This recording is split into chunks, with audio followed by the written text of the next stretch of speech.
오늘은 사사기의 말씀을 나눕니다. 사사기는 출애굽 이후에 이제 이스라엘 백성들이 이집트에서 탈출하고 광야를 지난 이후에 하나님의 은혜와 돌보심 가운데 가나안을 정복하게 되었죠. 이 가나안 땅을 정복한 이후에 이스라엘은 하나님의 뜻과 하나님의 은혜 가운데 이 12지파가 각자 땅을 이렇게 부여받게 됩니다. 이 가나안 땅을 정복 후에 지파별로 땅을 분배받고 이후의 시대가 바로 사사기 시대입니다. 이후에 가나안 땅에 정착한 이스라엘은 한편으로는 번영했다고 할 수 있지만 한편으로는 굉장히 큰 혼란과 무질서가 있는 그런 시대이기도 합니다.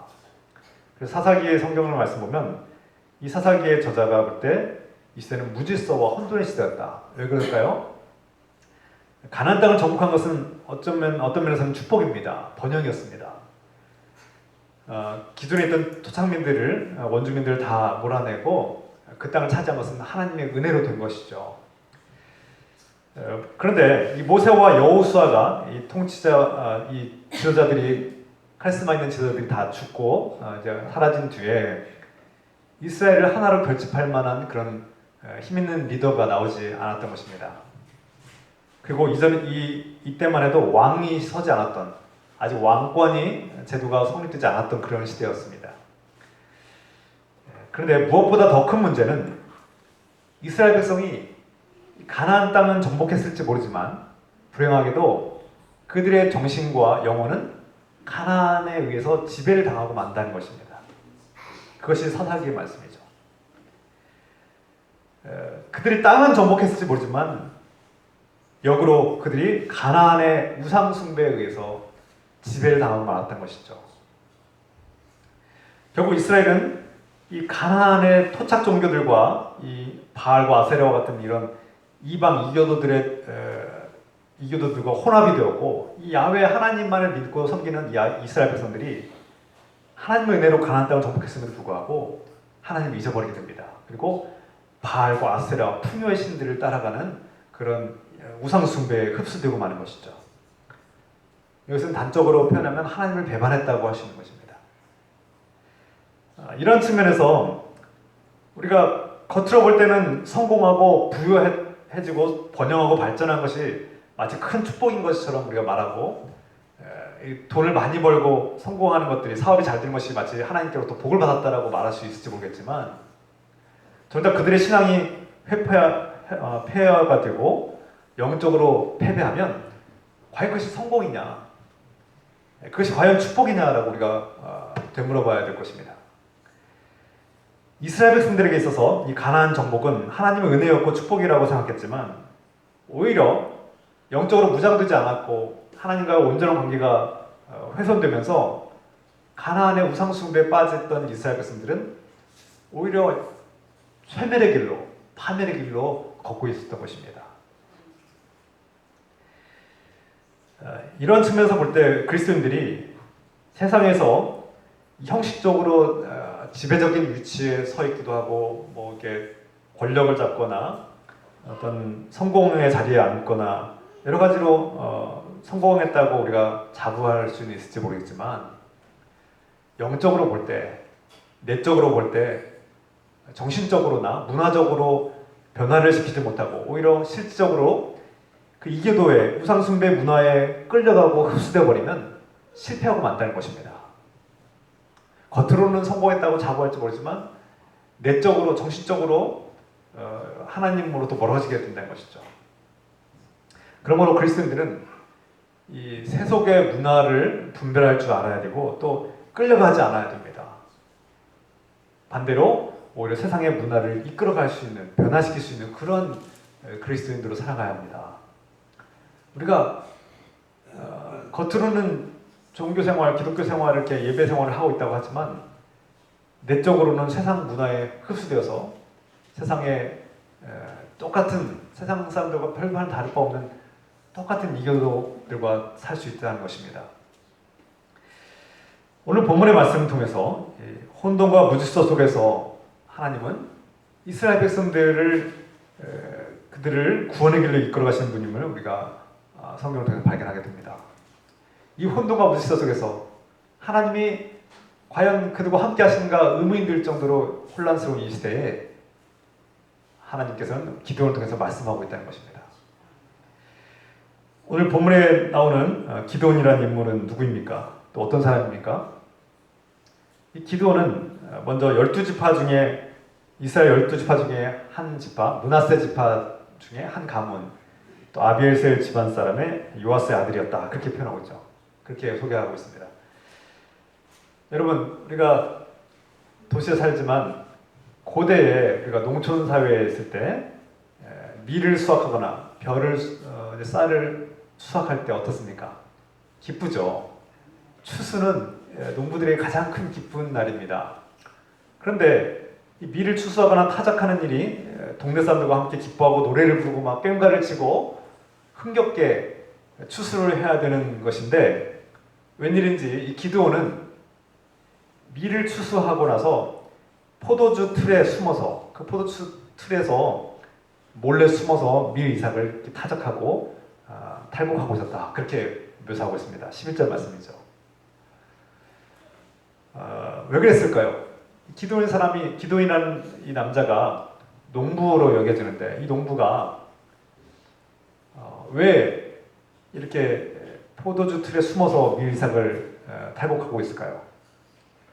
그 이유는 추수 때만 되면, 이 수확철만 되면은 주변에 있던 이 미디안 족속들이 쳐들어와가지고 약탈을 일삼고 노략질을 해가는 것입니다. 그래서 수확물을 모두를 다 노략질을 해가기 때문에 기드온이 한 번, 두 번 당한 게 아닌 거예요. 그래서 밀 이삭을 몰래 빨리 수확을 해서 몰래 탈곡하고 숨겨야 되는 그런 상황이 펼쳐진 것이죠. 한마디로 표현해서 기드온의 상황은 지금 불행한 상황입니다. 기뻐하면서 즐겁게 이 탈곡을 해야 되고 타작을 해야 되는데 몰래 숨어서 이렇게 몰래 이렇게 해야 되는 이 타작을 해야 되는 것은 어렵고 고통스러운 상황이라는 것을 지금 묘사하고 있는 것이죠. 그때 한 남자가 기드온에게 다가와서 이렇게 말합니다. 성경에는 그 남자가 주님의 천사였다 이렇게 표현하고 있죠. 12절 말씀에 주님의 천사가 그에게 나타나서 힘센 장사야 주님께서 너와 함께 계신다 하고 말하였다. 세번역 번역입니다. 세번역으로 읽어드렸습니다. 기드온은 자신에게 지금 말하고 있는 사람이 누구인지, 지금 그 사람이 누구인지 정확히 알지 못한 상태에서 그에게 대답합니다. 여기서 기드온이 대답할 때 오 주님 이렇게 표현했죠. 우리 기억 성경에는 오 주님 그렇게 오 나의 주여라고 그렇게 표현합니다. 그런데 이때만 해도 제가 볼 때 이때만 해도 기드온은 그 자신에게 다가와서 말을 거는 그 남자가 하나님의 천사거나 전령이라고는 아직 확신하지 못하고 있는 상황으로 여겨집니다. 주님, 아도니, 나의 주님이란 뜻인데 이 주님이란 표현은 원칙적으로는 아도나이, 야훼 하나님, 아도나이, 여호바를 의미합니다. 그래서 하나님을 지칭할 때 이 아도나이라는 단어를 쓰고 있는데 대부분 성경을 보면은 구약성경에서는 천사 또는 왕을 지칭할 때도 아도니라고 표현합니다. 아돈, 나의 주님 이렇게 표현한 것이죠. 성경은 천사나 왕을 부를 때도 주님, 아돈이라는 단어를 썼는데 또 다른 표현, 조금 상대방을 존중하기 위해서 이렇게 표현할 때도 아돈이 이렇게 썼다는 거예요. 그래서 우리 오늘날 표현으로 말하면 선생님, 처음 만나는 분을 존중하면서 선생님 이렇게 표현하는 표현도 있다는 것이죠. 제가 볼 때는 처음에 이 아돈이라는 표현은 선생님으로 표현했을 거라고 여겨집니다. 처음 만난 사람을 존중해주는 의미로 사용했을 가능성이 큽니다. 그런데 이 아돈이라는 단어가 나중에 바뀐다는 거예요. 중요합니다. 처음에는 그냥 선생님으로 아돈이 이렇게 표현했지만 그가 누구인지 몰랐기 때문이었고 대화를 하면서 자신에게 말하고 있는 사람이 누구인지를 깨닫기 시작하는 이 기도는 이 아돈이라는 똑같은 단어를 쓰고 있지만 다른 의미로 쓰고 있음을 알 수 있습니다. 우리가 22절 말씀 오늘 읽진 않았지만 6장 22절 말씀 보면 기돈이 자신과 대화하는 사람이 누구인지를 나중에 깨닫게 됩니다. 그리고 나서 깜짝 놀라죠. 처음에는 그냥 자신에게 다가온 그냥 지나가는 나그네나 남자라고 봤는데 대화를 하고 나서 그가 어떤 사람인지 알게 된 거예요. 그리고 깜짝 놀랍니다. 알고 봤더니 하나님의 천사였다는 거예요. 하나님께서 보내신 전령이었다, 사자였다, 그렇게 표현하고 있어요. 그래서 그가 처음에는 몰랐다가 갑자기 알게 됨으로써 당황하다가 내가 슬프도다, 내가 슬프다, 내가 이제 죽게 됐구나, 나는 이제 곧 죽는구나, 그렇게 이제 슬퍼하죠. 왜 그렇습니까? 고대에는 육신을 가진 인간이 하나님의 천사를 만나면 죽는다고 믿었기 때문입니다. 인간은 하나님의 천사와 하나님을 대면할 수 없는데 대면하면 죽는다, 그렇게 믿었기 때문입니다. 본론으로 돌아가서 주님의 전령이 천사가 그에게 말씀했죠. 힘센 장사야, 주님께서 너와 함께 계신다, 이렇게 말하자 기드온이 어떻게 말합니까? 13절 말씀 같이 읽겠습니다. 13절. 기드온이 그에게 대답하되 오 나의 주여, 여호와께서 우리와 함께 계시면 어찌하여 이 모든 일이 우리에게 일어났나이까? 또 우리 조상들이 일찍이 우리에게 이르기를 여호와께서 우리를 애굽에서 올라오게 하신 것이 아니냐 한 그 모든 이적이 어디 있나이까? 이제 여호와께서 우리를 버리사 미디안의 손에 우리를 넘겨주셨나이다 하니. 무슨 뜻입니까? 지금 기드온은 누군지도 모르지만 어쨌든 지나가다가 자신을 향해서 힘센 장사야, 주님께서 너와 함께 하신다, 야훼 하나님께서 너와 함께 하신다 그러니까 좋은 대답이 나오지 않아요. 온갖 불평과 불만과 원망이 쏟아지고 있습니다. 무슨 소리 하는 거냐고 지금. 그런 뜻이죠. 그런 뉘앙스로 지금 들어야 됩니다. 기드온은 잘 알고 있었습니다. 조상들이 출애굽할 때, 이집트에서 탈출할 때 하나님의 은혜와 기적을 경험했다는 것을 그들이 조상들로부터 들었습니다. 그리고 야훼 하나님이 어떤 분인지 이미 잘 들었고 알고 있습니다. 또 율법도 이미 배웠습니다. 어떤 말씀인지, 율법이 무엇인지 다 알고 있어요. 그러나 미디안 사람들이 약탈하고 침략하도록 내버려 주시는 하나님은 죽은 하나님, 인정할 수 없다는 거예요.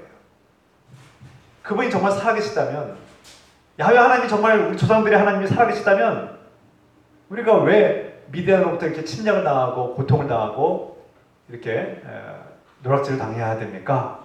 이런 불만과 원망이 가득 섞여 있다는 거예요. 하나님은 이스라엘을 버렸다. 나는 하나님을 믿지 않는다.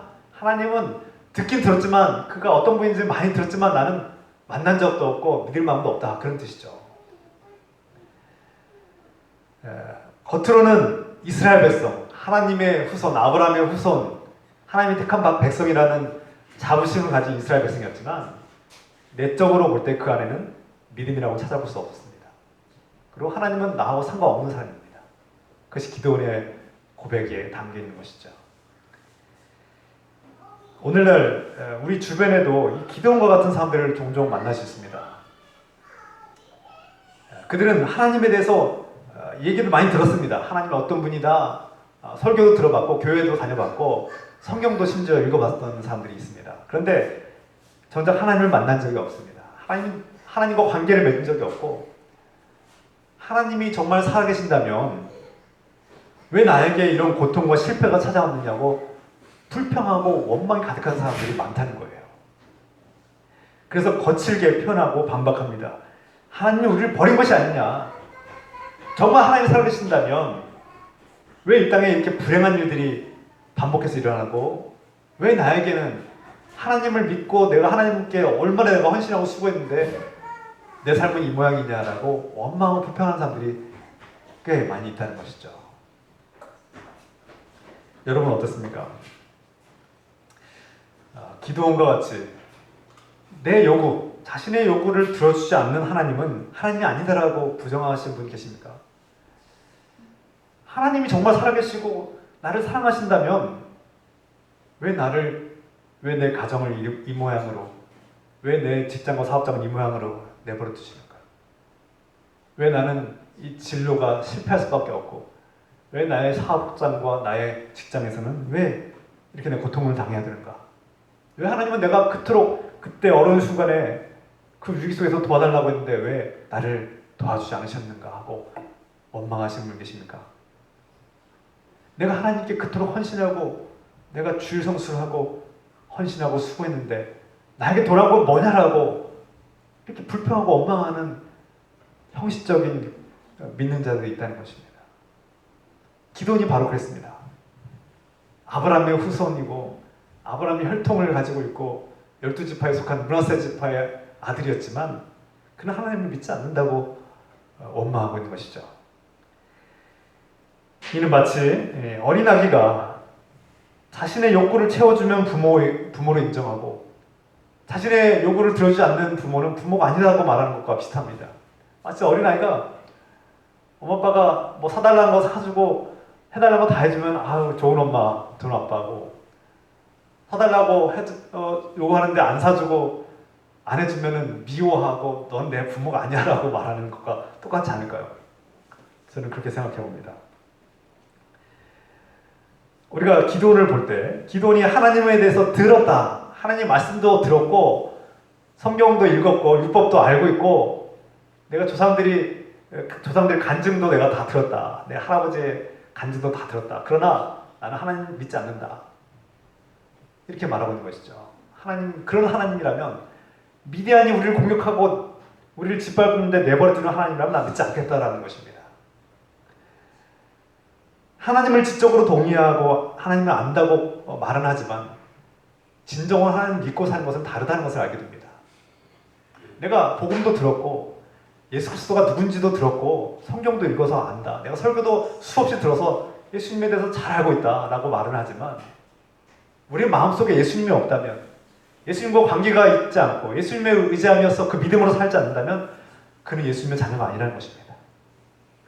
그래서 사도 바울은 로마서 8장 9절에서 교인들에게 하나님을 이미 믿고 복음을 영접해서 교인이 됐던 그리스도인들에게 이렇게 말씀하고 있는 거예요. 로마서 8장 9절 말씀에 하나님의 영이 여러분 안에 살아계시면 여러분은 육신 안에 있지 않고 성령 안에 있습니다. 누구든지 그리스도의 영이 없으면 그리스도의 사람이 아닙니다. 당신들이 복음을 들었고 여러분들이 교회에 출석하고 예배를 드리지만 그리고 예수님이 누구인지에 대해서 들었고 이미 알고 있지만 지적으로 동의하지만 복음을 듣고 예 맞아요 할 수 있지만 여러분 안에 그리스도의 영이 없으면 여러분은 그리스도인이 아닙니다라고 말씀하는 것입니다. 아는 것과 지적으로 동의하는 것과 내 삶 속에 하나님이 주인이 되신 것은 다른 것이죠. 물론 믿음이라는 것은 말씀을 듣고 그 말씀을 이해함으로써 지적으로 동의함으로써 시작합니다. 그러나 그 말씀이 그 복음이 우리의 감정 안에 공감과 인정과 기쁨과 감사로 거듭나게 되고 또 내 삶을 통해서 내가 주님을 따라가는 믿음의 삶을 살겠다라는 결단과 의지가 생겨야 합니다. 그것이 믿음이죠. 오늘 기도원이 이 남자에게 거칠게 반박하고 자신의 원망과 불평을 다 쏟아놓을 때 이 한 남자가 이렇게 말합니다. 성경에서는 이 남자를 주님의 천사라고 표현했습니다. 14절 말씀에 주님께서 그를 바라보시며 말씀하셨다. 너에게 있는 그 힘을 가지고 와서 이스라엘을 미디안의 손에서 구하여라. 내가 친히 너를 보낸다. 참 하나님은 참 신비스러운 분이세요. 기도는 지금 나 하나님 안 믿어. 미디안이 우리를 공격하고 짓밟고 내버려두는 그런 하나님이라면 난 믿지 않겠어라고 지금 불평하고 원망하고 막 그런 안 좋은 감정을 쏟아내고 있는데 그런데도 불구하고 주님께서는 하나님께서 너와 함께 하셔. 그리고 너에게 미션을 줄 거야. 사명을 줄 거야. 너의 힘을 가지고 너의 손으로 이 백성을 구해야 돼. 내가 너를 파송한다. 내가 너를 파송한다라고 선포하는 거예요. 지금 기도원은 거부하고 있는데 강력하게 반박하고 있는데 주님께서는 너와 함께 하고 있어. 너는 가야 돼. 이 백성들을 네가 구하라. 그렇게 말씀하고 있는 거예요. 우리는 할 수 없지만 주님께서 우리에게 사명을 부여하실 때가 있다는 거예요. 이 말씀을 들은 기도원이 이렇게 말합니다. 감히 엽죽습니다만 내가 어떻게 이스라엘을 구할 수 있습니까? 보시는 바와 같이 나는 보잘것없는 가문, 이 미나세 지파라는 작은 가문에 속한 또 가장 약하고 또 나는 아버지 집에서도 가장 어린 사람입니다. 우리 집안에 형들도 많고 집안에 어른도 많은데 이 작고 연약한 그리고 보잘것없는 이 연약한 집안이 무슨 힘이 있겠습니까? 내가 어떻게 이 이스라엘 구원한단 말입니까? 기드온이 볼 때 자신의 집안과 가문은 자꾸 보잘것없는 거예요. 나는 배경은 나는 배경도 없고 나는 뭐 가진 것도 없는데 내가 어떻게 성공한단 말입니까?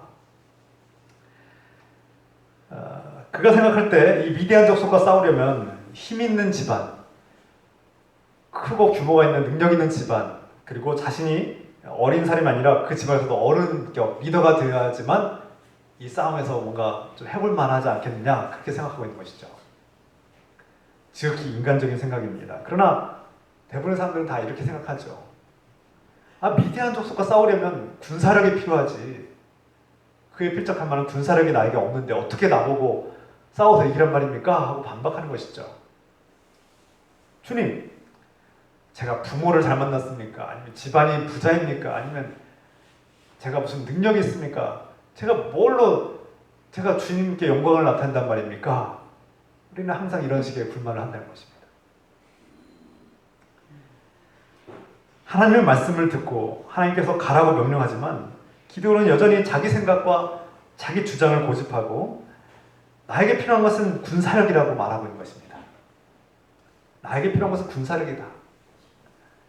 그런데 주님께서 뭐라고 말씀하십니까? 아니야. 지금 너에게 필요한 것은 군사력이 아니야. 그것은 다른 문제야. 지금 너에게 필요한 것은 주의 말씀을 듣는 것. 지금 너에게 필요한 것은 주님과의 관계를 회복하는 것이야 라고 먼저 말씀하고 있는 것이죠. 주님, 우리가 하나님께서 기뻐하시는 주의 종이 되려면 우리에게 무엇이 필요합니까?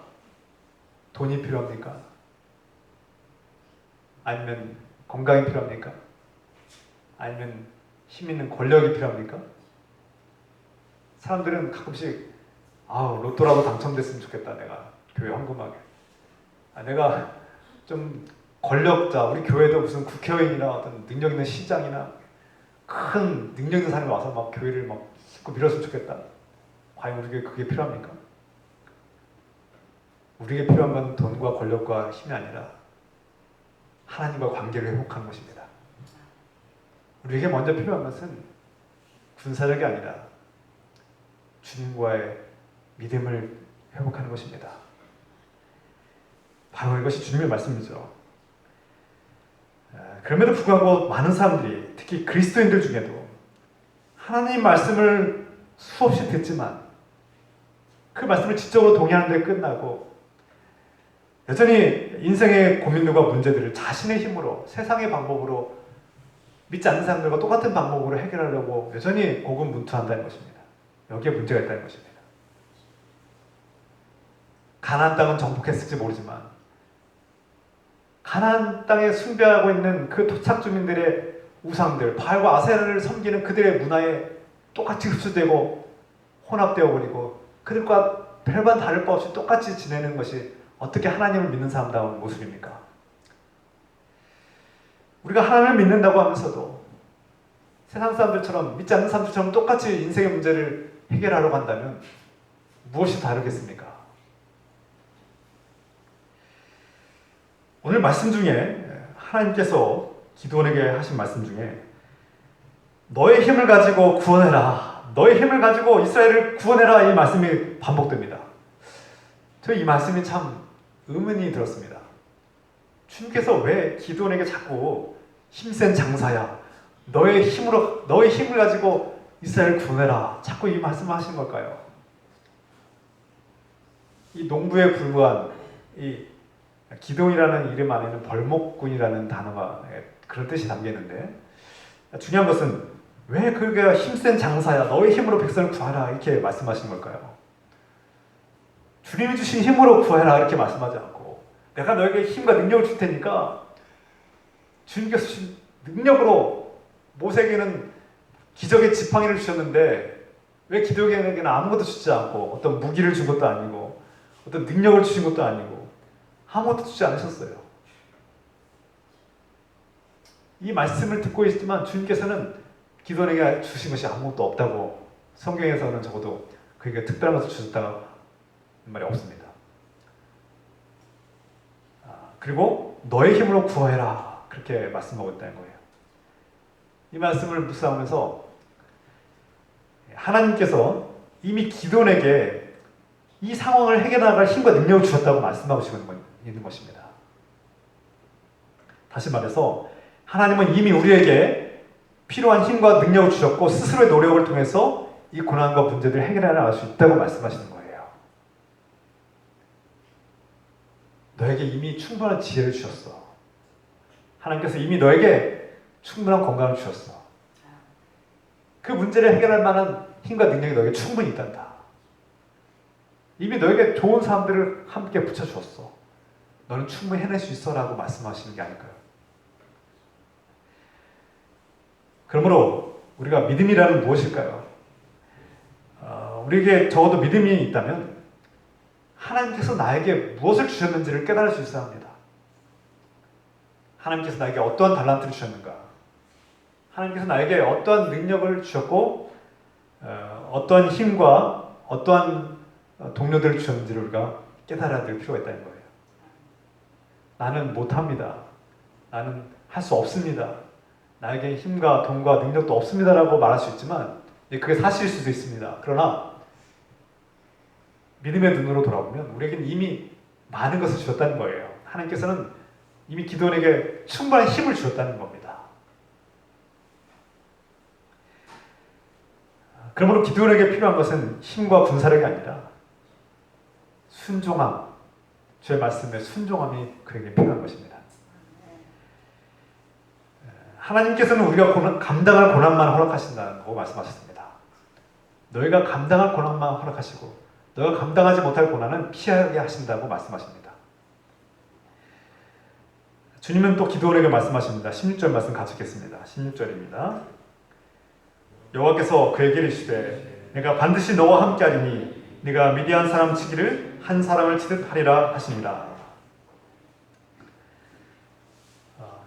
기드온은 군사훈련을 받은 적이 없습니다. 전투의 경험도 없습니다. 군인이 아닙니다. 싸움의 경험도 없어요. 농부이거나 벌목군에 불과했다고 했습니다. 이런 기드온에게 이 이스라엘 백성을 구원할 힘센 장군이라고 말씀하고 있는 거예요. 그리고 주님의 말씀과 명령을 들은 후에 기드온이 더 힘이 세졌습니까? 갑자기 근육과 근력이 세졌습니까? 아니면 어떤 좋은 무기를 얻었습니까? 모세의 지팡이라도 얻었습니까? 어떠한 변화도 없었습니다. 눈에 띄는 변화가 없다는 거예요. 그렇다면 그런데 변화가 있다고 말씀드렸습니다. 기드온이 점점 변화되기 시작했어요. 앞에서 아도니라고 불렀을 때 나의 주님이라고 불렀지만 그때의 주님은 그 선생님 정도의 수준이었던 것으로 보입니다. 그런데 16절에서 주님이라는 이 단어를 쓸 때 이때의 주님은 그냥 선생님이 아닙니다. 하나님의 종, 하나님의 사자, 하나님의 일꾼으로 하나님의 천사로 이제 여겨지기 시작한 것이죠. 그리고 무엇보다 그게 변화가 일어나는데 그 변화는 무엇입니까? 주님과의 관계가 회복되기 시작했다는 것입니다. 주님께서 자신을 부르고 계시고 주님께서 자신을 아시며 기드온을 아신 주님께서 기드온을 하나님의 일꾼으로 세우겠다고 지금 파송하고 있다는 것을 기드온이 점점 깨닫기 시작한 것이죠. 우리가 다음 시간에 나누겠지만 하나님과 관계를 회복하기 시작하고 하나님의 말씀을 듣기 시작한 기드온이 어떻게 변화되는지 다음 시간에 우상을 파괴하는 이런 기드온에 대해서 우리가 다음 시간에 나누겠습니다. 중요한 것은 기드온이 주님과의 관계를 회복했다는 것입니다. 하나님을 원망하고 미디안으로부터 우리를 짓밟히도록 내버려두는 하나님은 내가 하나님으로 인정할 수 없다고 말했던 불평하던 그 기드온에게 하나님의 말씀이 임하자 변화가 일어나기 시작했고 그가 하나님을 인정하기 시작했으며 자신을 하나님의 일꾼으로 자신을 하나님 나라의 일꾼으로 사용하고자 하는 하나님의 뜻을 깨닫기 시작한 것입니다. 여러분, 오늘 이 말씀을 들을 때 나에게는 군사력도 없고 나는 이 집안에서 가장 작고 어린 사람입니다라고 불평할 수 있습니다. 나는 좋은 집안에서 태어난 것도 아니고 나의 상황과 가정 환경은 좋지 않습니다라고 나의 사업장의 열악함을 불평할 수도 있습니다. 내가 무엇으로 주님께 영광을 나타내고 주님의 일을 할 수 있습니까? 라고 나는 건강도 좋지 않습니다. 나는 가진 것도 없습니다. 라고 불평할지 모르겠습니다. 그러나 우리에게 필요한 것은 그 무엇이 아니라 하나님과의 관계, 주님을 향한 믿음, 주의 말씀을 순종하는 그 믿음이 우리에게 먼저 회복되어야 될 줄 믿습니다. 오늘 말씀을 마무리합니다. 기도원과 같이 오늘날 예수 그리스도를 알고 있고 또 믿고 있다고 말하는 사람들 중에도 여전히 진정으로 회개하지 않은 사람들, 정말 눈물 흘리며 내가 죄인임을 고백하고 내 무서운 죄를 회개하며 주님께 나아간 적이 있는가? 그리고 그런 주님을 향한 죄인의 고백이 지금도 살아있는가 우리가 돌아와야 합니다. 그렇지 않다면 그저 예배는 출석하고 설교는 듣고 있지만 주님이 우리의 주님이 아닌 것이죠. 진정한 회개를 경험하지 못한 분들, 또 예수 그리스도의 십자가와 부활이 나와 상관이 없다고 생각하는 분들, 예수님께서 정말 나의 주님이시고 살아계시고 나를 사랑하신다면 왜 나를 돕지 않느냐라고 원망하고 불평하시는 분들이 있다면 오늘 기도원으로 돌아옵시다. 내가 기도원과 똑같은 모습이 아닌가. 내가 이스라엘의 혈통, 아브라함의 혈통을 타고났고 율법도 알고 있고 하나님에 대해서 알고 있지만 하나님을 믿지 않는다라고 불평하고 원망하며 분노하며 살고 있지 않는가. 그런데 그 기도원에게 변화가 일어났다는 것입니다. 포도주 틀에서 몰래 숨어서 밀 이삭을 타작하며 미디안을 미워하고 증오하고 자신의 신세를 한탄하는 이 기드온에게 하나님께서 말씀하신다는 거예요. 내가 너와 함께하고 있다. 나는 과거에도 그랬고 지금도 그렇고 앞으로도 너와 함께할 것이다. 말씀하신다는 거예요. 하나님께서 왜 나를 돕지 않고 버려주셨습니까? 왜 나를 떠나셨습니까? 라고 원망하지만 하나님께서는 우리에게 말씀하십니다. 나는 너를 떠난 적이 없어. 네가 먼저 떠났지. 네가 먼저 나를 떠나고 바알과 아세라에게 갔지 않느냐. 세상의 성공과 야망을 위해서 나를 이용하려 하지 않았니? 주님께서 말씀하신다. 주님, 왜 그때 어려울 때 나를 돕지 않았습니까? 말씀하지만 나는 너의 죄의 짐을 짊어지기 위해서 내 목숨을 바쳤단다. 말씀하고 있는 거예요. 주님, 왜 제 사업을, 왜 직장을, 왜 저의 가정을 돌봐주지 않았어요? 라고 원망하지만 나는 너의 삶을 지키기 위해서 내 목숨을 바쳐서 십자가에서 죽임을 당했단다. 너는 평생 하나님 말씀에 불순종하고 죄를 지었지만 나는 너를 살리기 위해서 십자가에서 내 목숨을 내어놨단다. 그러나 너는 나에게 무엇을 주었느냐라고 묻고 있습니다. 우리는 항상 주님께 주님 왜 안 주셨냐고, 왜 더 많이 주지 않느냐고, 왜 나를 그때 내 요구대로 들어주지 않았냐고 원망할지 모르지만 우리 주님을 늘 이용해 먹으려고 하고 내 욕구와 내 야망에 충족하지 못하는 주님은 주님이 아니라고 외면해 버릴 때가 많습니다. 그렇지 않습니까? 우리가 살고 있는 인생의 목적 중에 진정으로 하나님의 영광을 위해서 주님께서 나를 사랑하셨기 때문에 그 은혜와 사랑에 감사하기 위해서 우리가 하고 있는 일은 무엇입니까?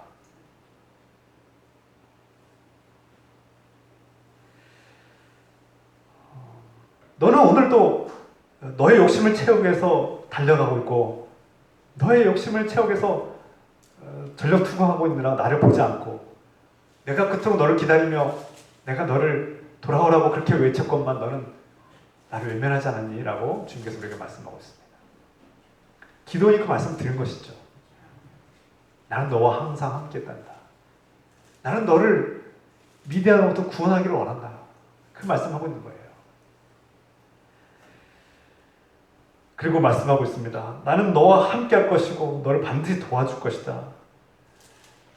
절망에 주저앉아서 불평하고 원망하고 아무것도 하지 않고 있는 무기력에 빠진 기드온에게 말씀하고 있는 것이죠. 그 절망을 털고 일어나서 너에게 이미 부어준 능력과 지혜와 힘을 가지고 일어서서 나아가서 싸우라는 것입니다. 미디안과 가서 싸워라. 이미 내가 너에게 충분한 힘을 줬노라. 이것을 지금 깨닫게 하시는 것이죠.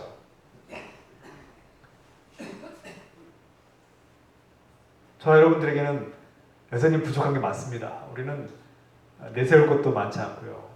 명예가 있는 것도 아니고 인기가 있는 것도 아닙니다. 권력도 있는 것도 아니고요.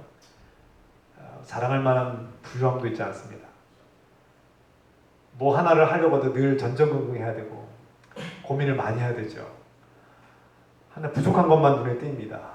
그러나 하나님께서 우리에게 말씀하십니다. 너에게 충분하다.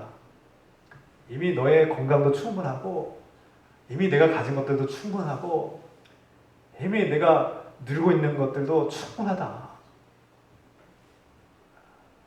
너는 이미 힘센 장사야. 그리고 내가 할 수 있는 일이 많아. 이스라엘을 구원할 힘과 능력이 있어 이미. 오늘 기드온에게 하시는 이 말씀이 우리 모두에게 주시는 하나님의 말씀이 되길 소망합니다.